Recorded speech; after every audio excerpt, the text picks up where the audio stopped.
Hello दोस्तों, स्वागत है आपका एक नए क्लास में। आज हम आपको बहुत ज्यादा इंपॉर्टेंट मतलब लगभग हर बार आते ही रहते हैं ये सवाल केमिस्ट्री। देखिए फिजिक्स के मामले में न्यूमेरिकल्स बहुत होते हैं, लेकिन केमिस्ट्री में अगर आपने कुछ सिलेक्टेड न्यूमेरिकल्स लगा लिए तो आपका काम चल जाएगा। वीडियो थोड़ी सी बड़ी हो सकती है लेकिन ज्यादा टाइम आपका खराब नहीं करेंगे।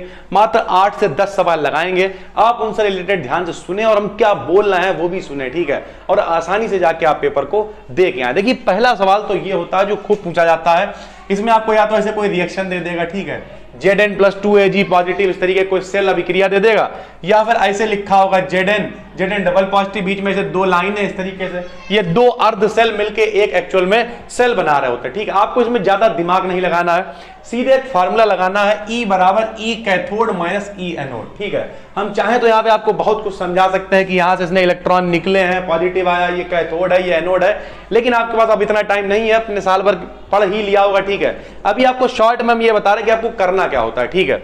तो आपको फार्मूला लगाना है E कैथोड बराबर E एनोड। इससे लगेगा एग्जामिनर कि बच्चे को मालूम है कैथोड क्या होता है, एनोड क्या होता है। फिर अपनी देसी जुगाड़ लगानी है, जो मान बाद में दे रखा है उसे पहले लिख देना है, और जो मान पहले दे रखा है उसे दूसरे बाद में लिख देना। और जब भैया माइनस वाला देखो रखा है तो माइनस माइनस हो जाएगा प्लस, 0.80 और 0.76 जोड़ के हो जाएगा 1.56 वोल्ट, और यही आंसर हो जाएगा। अगर आपको लग रहा है कि नहीं ये गलत बता रहा सर जी, तो दूसरा देखिए, Zn वाला पहले दे रखा है, Cu वाला बाद में दे रखा है, E का मान पूछ रहा है, ये लो भैया बाद वाला 0.34 पहले लिख दिया, माइनस लगाया, माइनस 0.76 बाद में लिख दिया, और माइनस माइनस प्लस जुड़ गए 1 पॉइंट। बल्कि ये वाला तो बहुत पूछा जाता है, मोस्ट वांटेड है, हर साल पेपर में दिखाई देता है 1.10 वोल्ट। यानी एक सवाल आपको इस तरीके का मिलेगा जिसमें आप कुछ ना करें, सिर्फ E cathode minus E anode लगाएं और बाद वाले में से पहले वाले को घटा दें, आपका काम हो जाएगा। यह हो गया पहला तरीका, ठीक।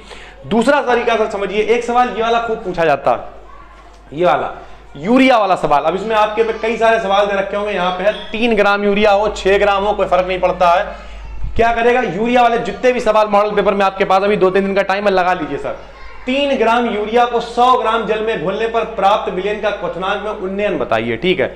जितने भी आपको विलयन चैप्टर में यूरिया वाले सवाल देखे, 3 ग्राम, 6 ग्राम, 5 ग्राम, सब लगा लेना भैया, ठीक है। जरा देखिए क्या फार्मूला होता है, डेल्टा टी बराबर 1000 केबी छोटा डब्ल्यू बटे में छोटा एम गुणे बड़ा डब्ल्यू, ठीक। अब यहाँ रटना नहीं है, समझिए क्या करना है। देखो डेल्टा टी तो जो क्या है वो है क्वथनांक में उन्नयन या हिमांक में अवनमन, जो भी कहे, मतलब इस तरीके का कुछ भी पूछे, क्वथनांक में उन्नयन बताओ, हिमांक में अवनमन बताओ, समझ लेना आपसे डेल्टा टी पूछ रहा है। 1000 तो मान 1000 हो गई, केबी नियतांक का इसका मान आपको दे रखा, देखिए मोलल उन्नयन स्थिरांक इसका मान 0.52 है, यानी ये केबी का मान कितना है 0.52, ठीक है सर। उसके बाद ये एम क्या दे रखा है, एम क्या है भैया, यूरिया है, यूरिया का अणुभार 60 होता है, तो एम का मान आप कितना लेंगे 60। यूरिया का फार्मूला होता है NH2CO NH2, आप याद कर लें, यूरिया के लिए एम का मान 60 होता है, ठीक है। अब यूरिया को घोला गया, तो जो घोला जाता है, जो घुलता है वो विलय, जिसमें घुलता है विलायक, और मिला के बनता विलयन यानी शरबत टाइप। तो जो घोला जाता है, यूरिया को घोला गया है, तो यूरिया को छोटे से लिखेंगे, तो लिख दिया छोटे डब्ल्यू का मान 3 ग्राम है, ठीक है सर। और किसमें घोला गया, जल में घोला गया, तो जल ज्यादा है तो जल को बड़े से लिखेंगे, तो बड़े डब्ल्यू का मान है 100 ग्राम। सारे मान आपको पता है, इनमें आप रख देंगे, डेल्टा टी का मान आपका निकल आएगा, ठीक है। इन सारे सवालों में आप मात्रक लिखते समय बहुत ध्यान रखें, आपके पास मॉडल पेपर है, इस तरीके के ही सवाल आप एक बार देख लें कि घटाने वाले सवाल देखिए बार बार आए हुए होंगे, यूरिया वाले जो भी सवाल बिलियन में दे रखे हों उन्हें आप एक बार देख लें पलट के, बस ज्यादा दिमाग नहीं लगाना। एक सवाल इसमें का बहुत, हम ये वो सवाल बता रहे हैं जो आते ही आते हैं, समझ लीजिए, ये सारे सवाल आपको छोड़ के नहीं जाने। प्रथम कोटि की अभिक्रिया का अर्ध आयु काल 60 मिनट है। जब भी कभी अर्ध आयु का है तो आप ये फार्मूला लगाएं, K बराबर 0.693 upon T half. T half मतलब अर्ध आयु काल, इसका मान 60 दे रखा है, यहाँ 60 रख दिया, K का मान निकल आएगा यहाँ से, ठीक। फिर कह रहा कितने समय में अभिक्रिया का 90% पूरा हो जाएगा।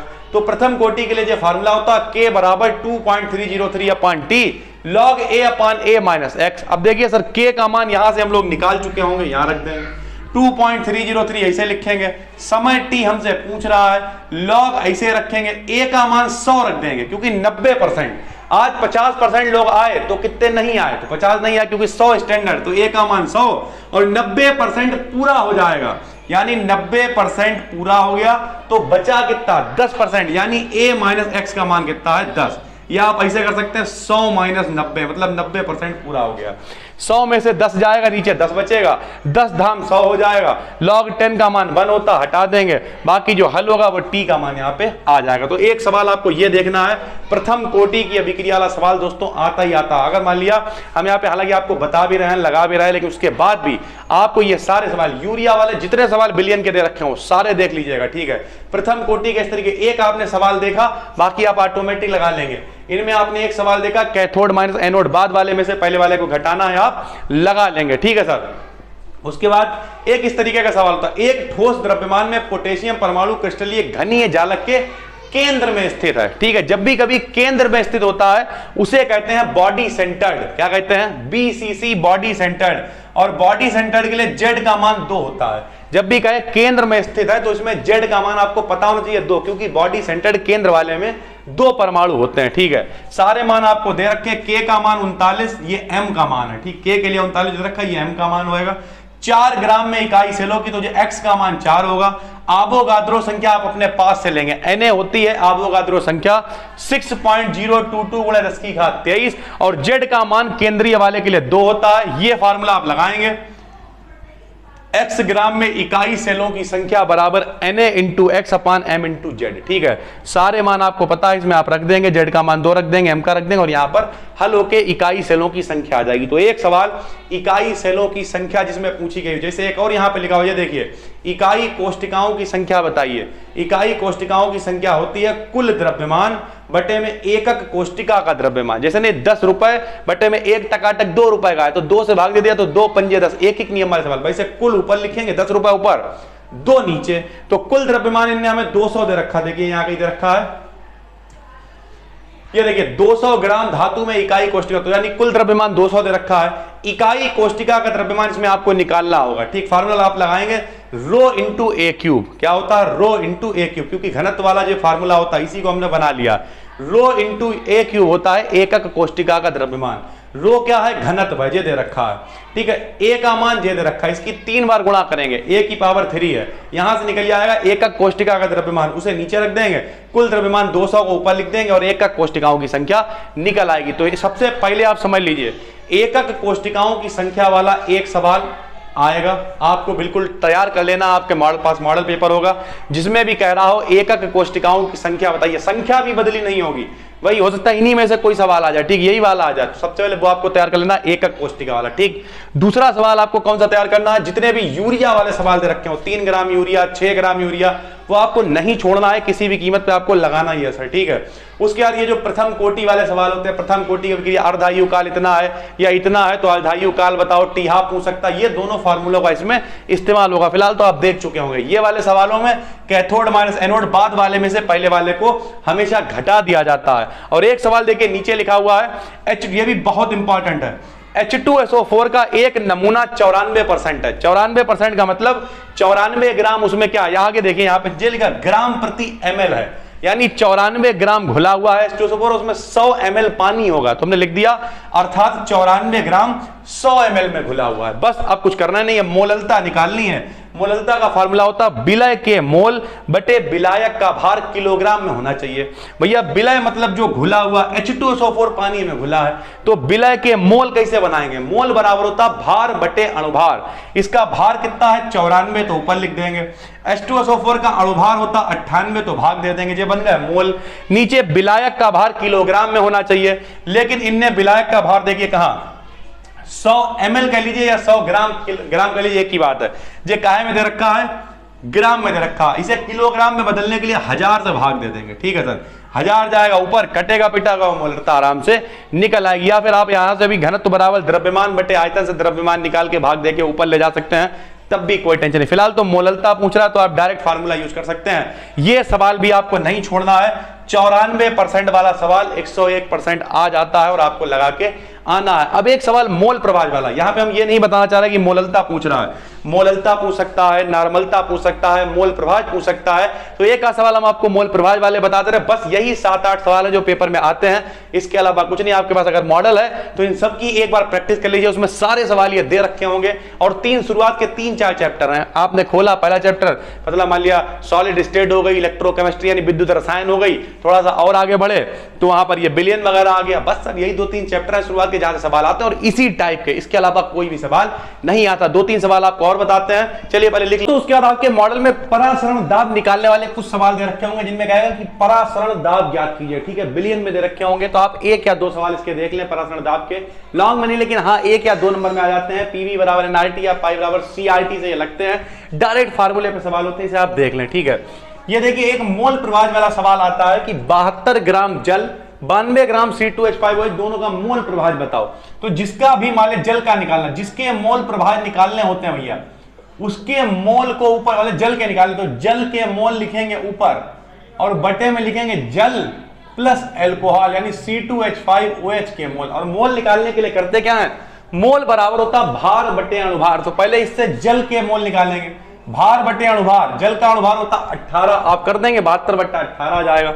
ऐसे एथिल अल्कोहल के मोल निकालेंगे, इसे अणुभार से भाग देंगे और बस यहां मान रख देंगे, मोल प्रभाज निकल आएंगे। आपके मॉडल में ये दे रखा है और अगर ये सवाल ना भी दे रखा हो तो आजकल सर बहुत आसान है, आप ऐसे ही सवाल लिख दें 72 ग्राम जल 92 ग्राम C2H5OH और जैसे सर्च करेंगे पहले नंबर पे डाउट नेट टाइप की वीडियोस आ जाती हैं और बहुत आराम से आप 2 मिनट में सवाल लगा लेंगे, ठीक है। हालांकि थोड़ी सी तबीयत मेरी आज गड़बड़ है, पर नाम ये सारे खुद यहाँ पे डिटेल लगा के दिखाते हैं आपको, लेकिन हमने कहा चलिए तबीयत तो जो है वो होता रहता है, लेकिन हाँ ये सवाल आपके पास पहुंचने जरूरी थे। तो अगर आपको कोई फिलहाल तो हम लगभग बता ही रहे हैं। मोल प्रभाज निकालने का तरीका क्या, जिसके मोल प्रभाज उसके मोल ऊपर, दोनों को जोड़ के नीचे, और मोल निकालने के लिए भार को अणुभार से भाग दिया जाता है, ठीक है सर।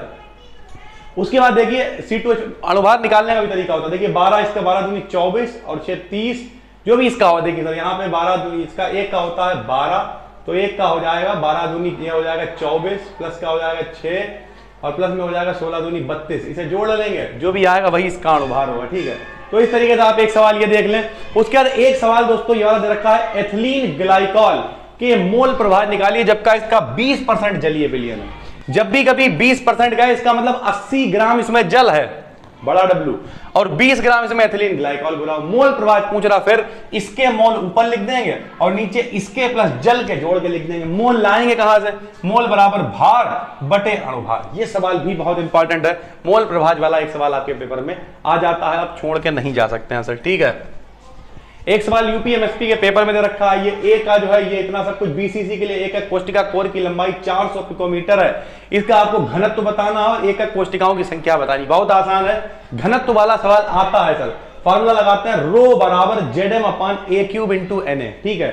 जेड का मान अभी पिछले हमने सवाल में बताया, बीसीसी के लिए जेड का मान 2 होता है, तो जेड का मान 2 रख लेंगे।